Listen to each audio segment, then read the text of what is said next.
தெரியாமல் கூட வருகிற 16ஆம் தேதியை தவறவிட்டு விடாதீர்கள். அன்று சிவபெருமானுக்கு மிகவும் உகந்த சோமவார பிரதோஷம் வருகிறது.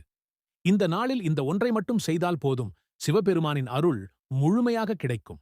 அது என்னவென்று தெரிந்து கொள்வதற்கு முன்னால், உங்களுக்கு சிவபெருமானை பிடிக்கும்னா ஓம் நம சிவாய் என்று கமெண்ட் செய்துவிட்டு நமது ஆறுபடைவேலன் சேனலை சப்ஸ்கிரைப் செய்து கொள்ளுங்கள். சிவனை வழிபட்டால் உங்கள் வாழ்க்கையில் இருக்கும் கடன், நோய், மனக்கவலை கூட குறையலாம் என்று சாஸ்திரங்கள் சொல்கிறது. அதிலும் திங்கள்கிழமை வரும் சோமவார பிரதோஷம் மிகவும் சக்தி வாய்ந்த நாளாக கருதப்படுகிறது. இந்த நாளில் சிவபெருமானை வழிபட்டால் சந்திரனால் ஏற்படும் பாதிப்புகள் நீங்கி மன அழுத்தம், பயம், கவலை எல்லாம் குறையும். சோமவார பிரதோஷத்தில் சிவனை தரிசித்தால் சிதறிய மனம் அமைதியாகி மன உறுதி, மன நிம்மதி கிடைக்கும்.